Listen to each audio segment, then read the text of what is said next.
Okay, so how does the heartbeat occur? So how does this all happen? How is it controlled? What's going on? We talked about the flow. We talked about the chambers a little bit.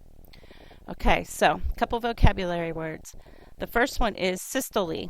Okay, so systole is when the chambers contract.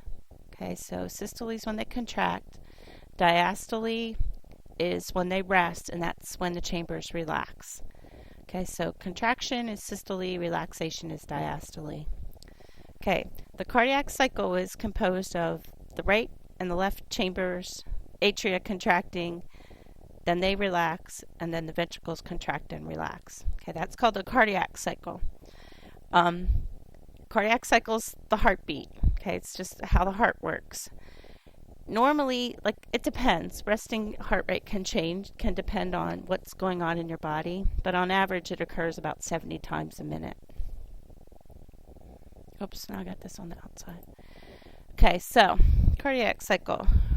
So, here's what's going to happen. Okay, so when the blood comes in, comes in here.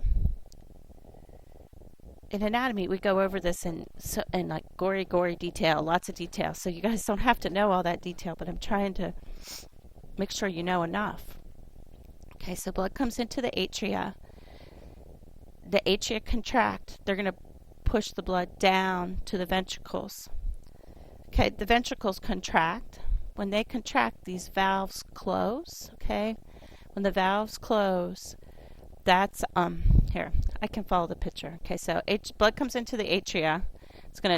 Gravity's going to take it down into the ventricles, and then the atria are going to contract. The atria contract, the AV valves close, and that makes the first heart sound, the lub. Okay, then the ventricles are going to contract. When the ventricles contract, the semilunar valves, they're going to push the blood out. Semilunar valves close. That makes the second heart sound, which is dub. Okay, and it just keeps going. Okay, blood's in the atria and the ventricles all the time. The right and left side are contracting at the same time.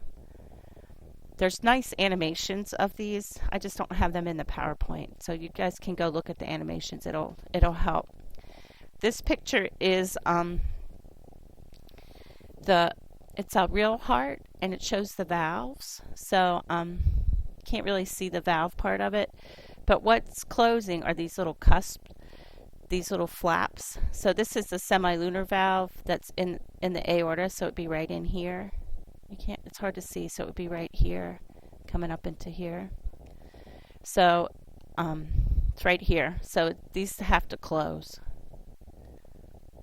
They close, and the blood can't go back.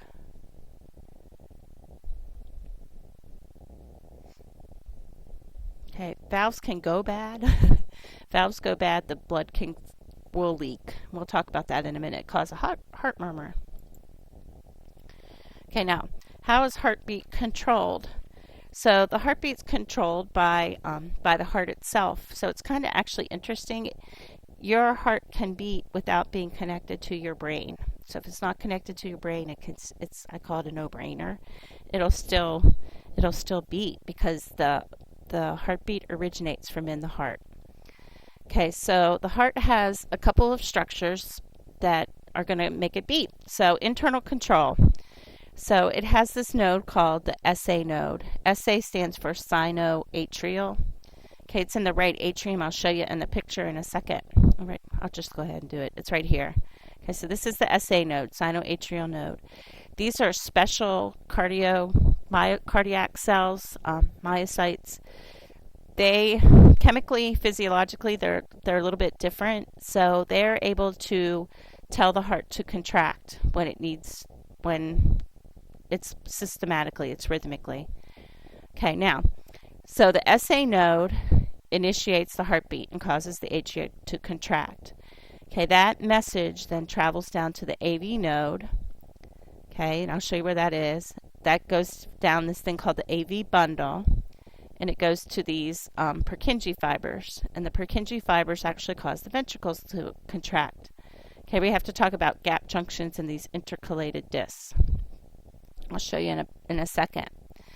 The heart is also controlled, okay, this internal control can be overridden by your brain, okay?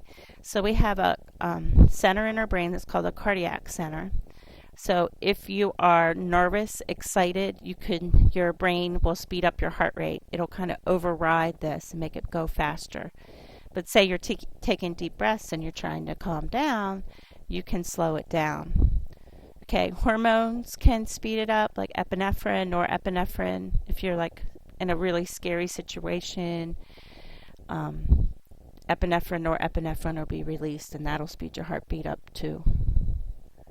Okay, so the heartbeat. So SA node is where it starts.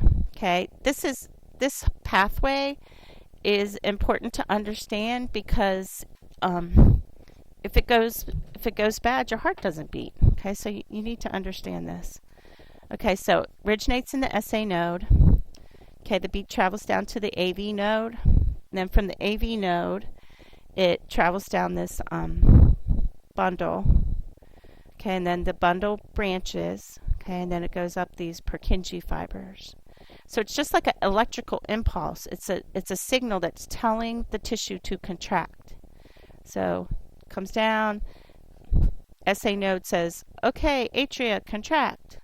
AV node sends the message down. It says, okay, ventricles, contract. Okay, so that's how it's getting its information. Okay, if everything is working normally, that's called sinus rhythm. You'll have a normal ECG. Okay, if it doesn't, then you're going to see differences, and you'll learn to look at those in your class, in your midterm classes.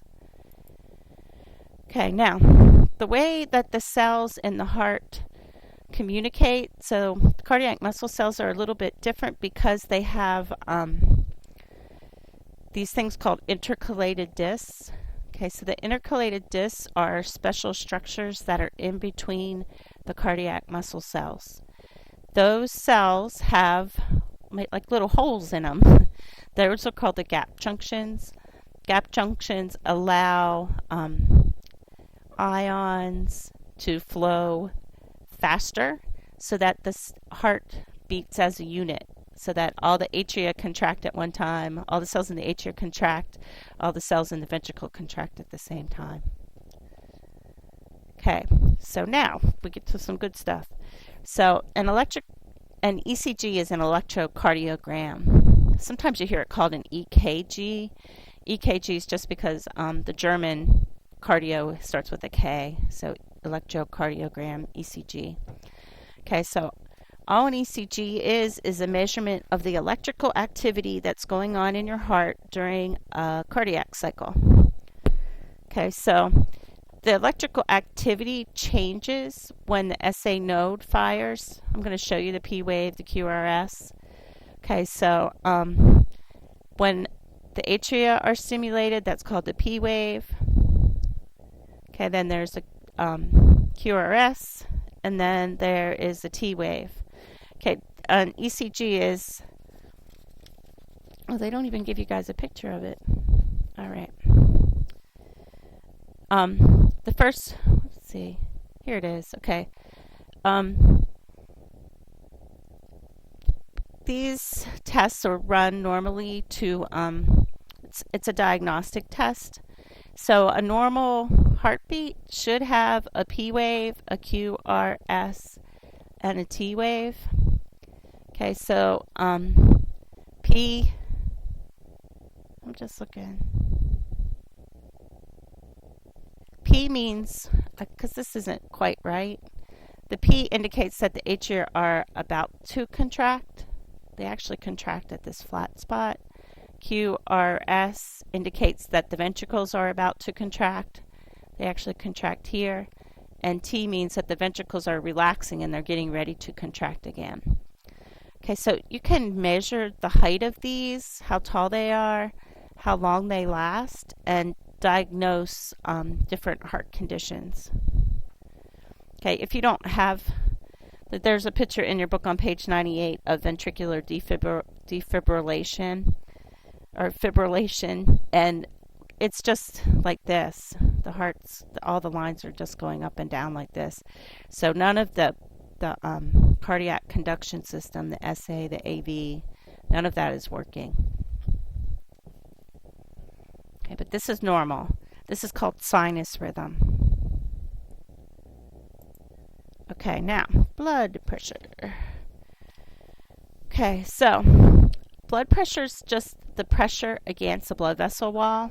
Okay, so how much force is the blood exerting against the blood pressure, against the vessel? Whoops, this is a good place to stop. I'm going to stop here because I don't want these to be longer than 10 minutes or the files get too huge. Okay, so let me stop.